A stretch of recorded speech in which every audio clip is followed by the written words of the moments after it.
Good evening, Moon Princess here, and tonight we're going to cover another case. This true crime case is the case of the murder of Bobbie Jo stinnett, and it's going to be talking about a disorder known as Psuedocyesis. I think that's how you pronounce it. So, Bobbie Jo stinnett was well known in her community. She lived in a very small town. When her friends were asked about her, she was depicted as having been a hardworking student. She graduated high school in 2000 along with 22 other people that she was friends with. She was deeply fond of horses and everything equestrian, and she had a deep love for dogs. She loved swimming in the Nottoway River, playing Nintendo games during sleepovers. Though she was generally a quiet person, she was seen as being easygoing. She was pregnant with her first child. She and her husband, Zeb, ran a dog breeding business from their home, and she worked at a Maryville manufacturing plant as well, as they were expecting and wanted to stash a little bit more money, you know. So being a mother was really important to her. She always wanted to be a mother. She was newly married. She and her partner were very excited for their first kid. According to Jenna Bomley, I think she was really the first one to have a decent marriage, and I guess looking at Bobbie Jo was like what your dreams were when you were younger. So we're also going to talk about Lisa Montgomery. So Lisa Montgomery was 36 at the time. The crimes were committed, and Bobbie Jo stinnett was 23 years old when she was murdered. This took place 18 years ago.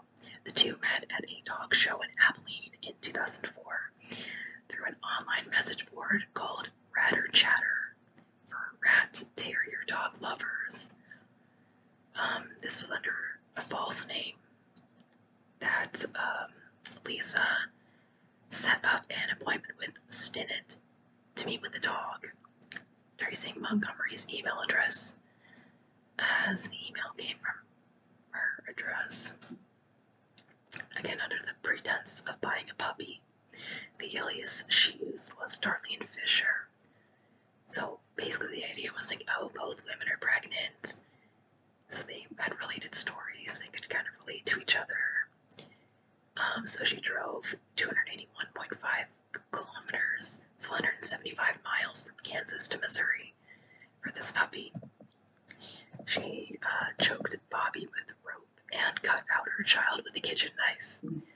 Some saying she regained consciousness when she was removing her abdomen, and thus Montgomery instinct or reflexively strangled her. Also, December 2004 is when this happens in Bobbie's home, which is located at Skidmore, Northwest Missouri, a small farm town. The child did survive, and Montgomery tried to pass this child off as her own. And basically the idea is that she believed the child was hers. Basically Bobbie Jo bled to death. So, child abduction. The baby was rescued the following day, found at Montgomery's residence located near Malvern in east central Kansas, December 17th, 2004, as the murder took place December 16th. She's charged with kidnapping resulting in murder of a pregnant mother and removal of her 8-month-old child. The victim was found having bled to death by her mother. So the crime scene, then Sheriff Randy Strong and 4 of his fellow officers arrived at such a bloody scene that they are still traumatized by what they saw to this day. Officers recall the 911 call as being the stuff of nightmares. So present day, the child is 18-year-old Victoria Jo, living with her father Zeb Stinnett. Some people had wondered if Lisa Montgomery's husband Kevin had been involved in the crimes, but police came to realize no, he had no involvement, he had no idea. In fact, when he held the child he had thought the baby was his because he really did think his wife was pregnant, though the two remained married until Lisa was executed in 2021. Ben discussed the state of mind of Lisa Montgomery, the planning and evidence involved in the case, how she had the foresight to use an alias, obtained materials for a home birth kit, and made searches online about performing a C-section. Some, such as Sheriff Strong, assert her crime was planned meticulously. Clinical psychologist Dr. Catherine Porterfield spoke about interacting with Montgomery over a period of 18 hours and explains that someone can experience psychosis and it may not look how a person might expect. Being psychotic, it does not mean you are not intelligent, nor that you cannot act in a planful way. We've seen crime for years and years in our country in which people enact terrible violence coming out of a psychotic set of beliefs or thought process. Lisa Montgomery is no different. She enacted this in the grip of a very broken mind. So, painful experiences of Lisa Montgomery. She was beaten regularly, subjected to sex trafficking by her late mother, who caused brain damage to Montgomery by drinking heavily during her pregnancy, and raped repeatedly by her late stepfather and his friends. Montgomery then lapsed increasingly into mental illness. As she divorced, remarried, and faked several pregnancies, her attorneys say the untreated trauma she experienced as a child exasperated her genetic disposition to several mental illnesses, leading her to kill Stinnett during a psychotic episode, as she was in a dissociative state, similar to sleepwalking. A PET scan was conducted which showed abnormalities in the limbic and somatomotor regions of the brain, which were considered harmless, though some concluded consistent with a diagnosis of pseudocyesis. Evidence which was not deemed reliable enough to be included in court, but I thought it was interesting. So defense's arguments in court. Defense lawyers argued she suffered from pseudocyesis. This is a real disorder. It's a somatic one. So kind of like a faux or phantom pregnancy in which the individual shows all the indications of being pregnant without actually being pregnant. So arguing a plea of insanity. Defense, time of the crime, she was psychotic, out of touch with reality. So the prosecutor referred to pseudocyesis as voodoo science, kind of referencing those searches she made online about how to perform a C-section, which the prosecution argues indicates premeditation. So expert Dr. Ramchandran diagnosed her with pseudocyesis. She was also diagnosed with psychosis. Those with pseudocyesis exhibit indications of pregnancy, such as an enlarged abdomen and other symptoms like cravings, possibly even nausea. Symptoms which eyewitnesses can attest to observing of Miss Montgomery. He mentions how severe childhood sexual abuse can predispose someone to the disorder. Montgomery faked 3 pregnancies in 1994, 2003, and in 2004, though she was no longer able to have children after the tubal ligation was performed in 1990. He believes that the custody battle and the stress associated with it, as well as the threat it posed to her pregnancy delusions, likely triggered her dissociative state, a trance-like state where one is not in control nor a participant in their own actions. They have no sense of right or wrong. Also, just gonna stop here and mention there's a book on this case called Murder in the Heartland by William Phelps. If you're interested, I haven't read it, but it's available. So, after deliberation for under 5 hours, she was found guilty and sentenced to death. She was convicted in 2007. Her mental health issues did not make her ineligible for death row or capital punishment, though the full extent of her abusive history and things of that nature were not shared in court. So an appeal was sought for 8 years. They wanted a life sentence instead of capital punishment, but no appeal was ever granted. The lawyer she had for the initial trial, Frederick Ducart, according to Federal Capital Habeas Project,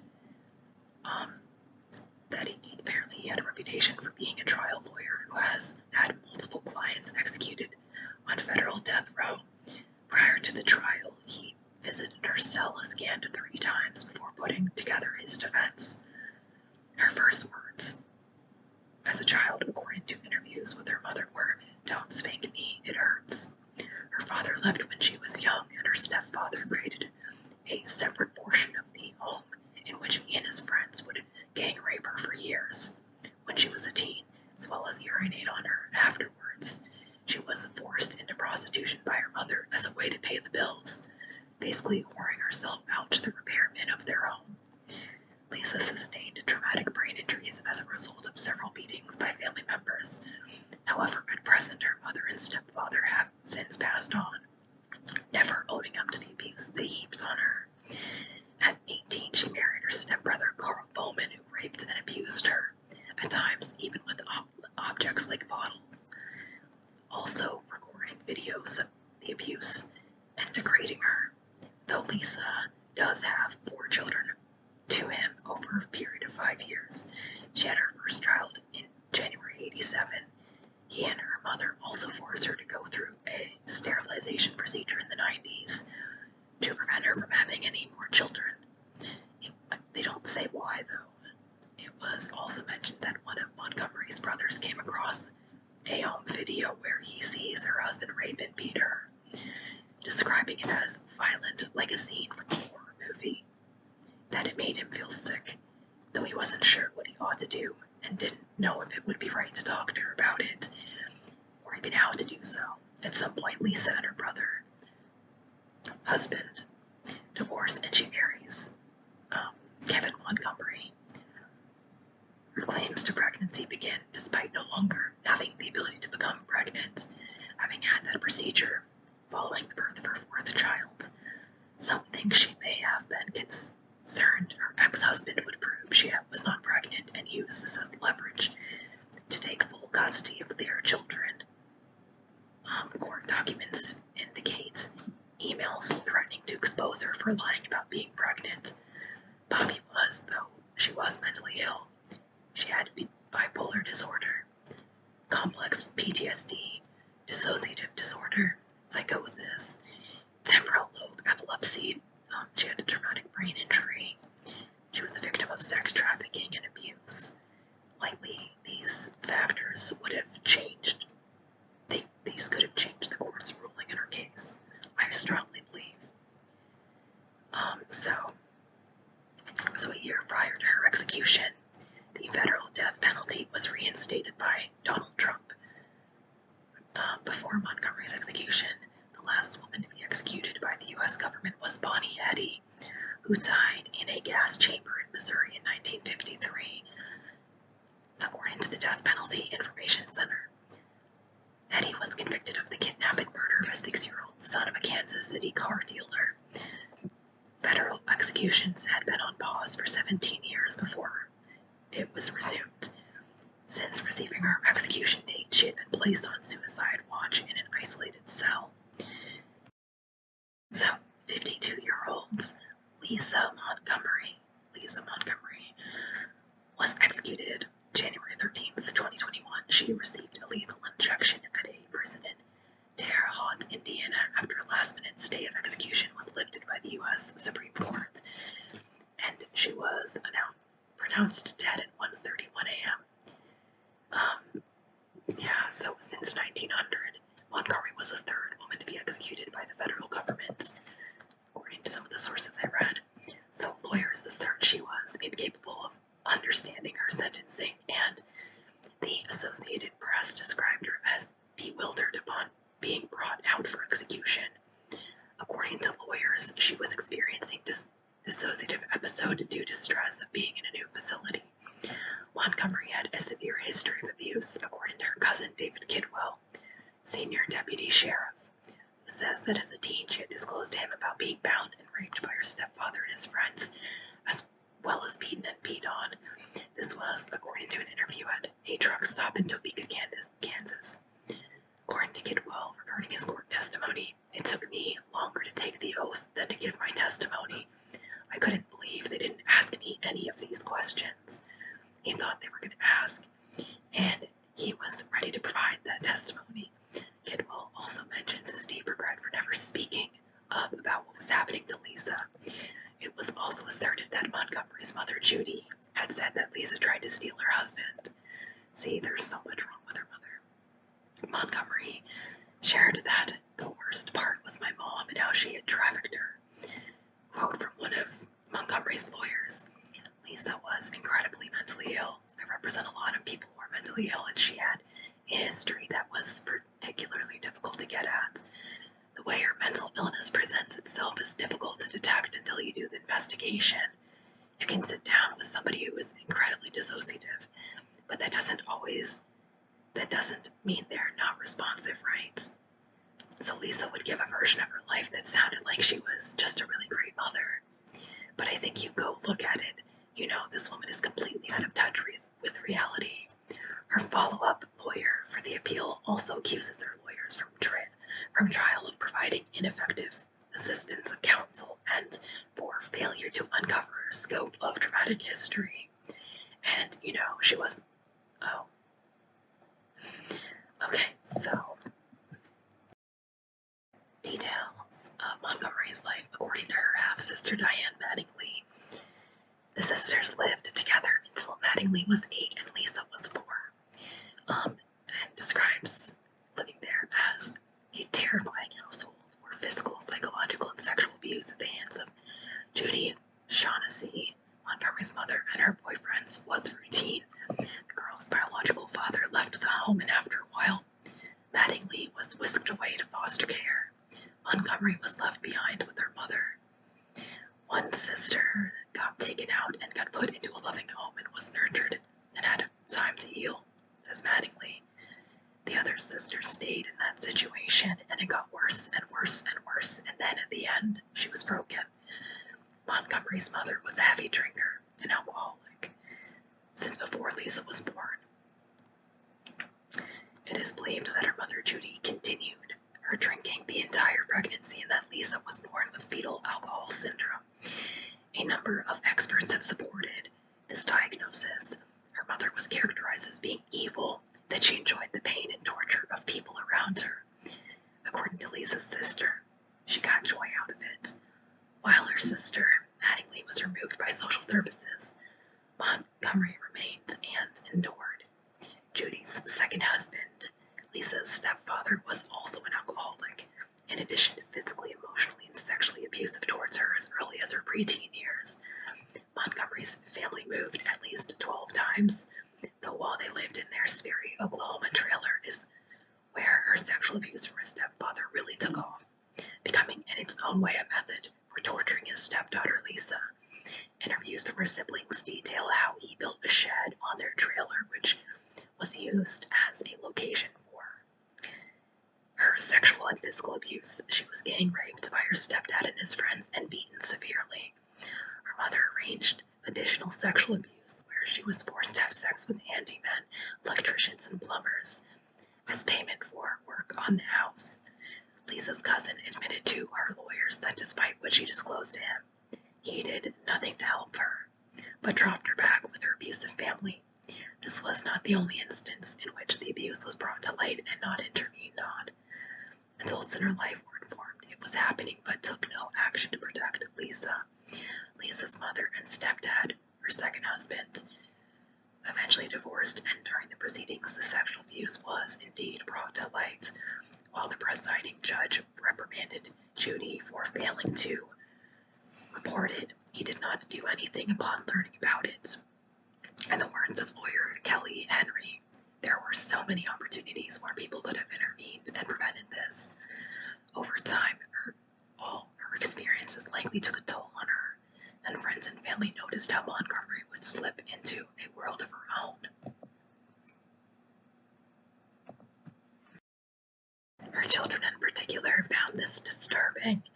Some believe this was an early indication of some of her mental health concerns worsening, a culmination of severe PTSD, bipolar disorder, dissociative disorder, and her traumatic brain injury.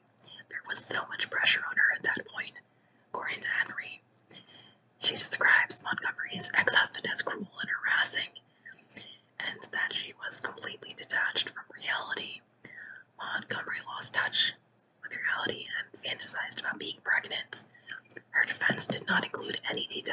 abuse, trauma, or severe mental health concerns, but rather focused at first on an alternative theory proposed by her first lawyer, arguing her brother perpetrated the murder despite the fact that he had an alibi. This plan was eventually set aside, and then they went forward with the insanity defense, but by this point it was too late, and Montgomery's credibility was completely toast.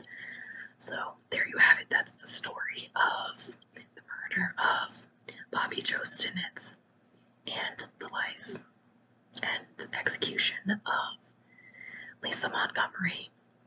I found this particularly interesting because Lisa had such a tragic life, and I was really questioning the decision made to execute her. I am also wondering what you guys think. Do you think they made the right call, or do you think she should have been in a mental institution? Let me know your thoughts in the comments below. And thank you so much for watching. Please like and subscribe if you enjoyed this video, and I look forward to seeing you in my next one.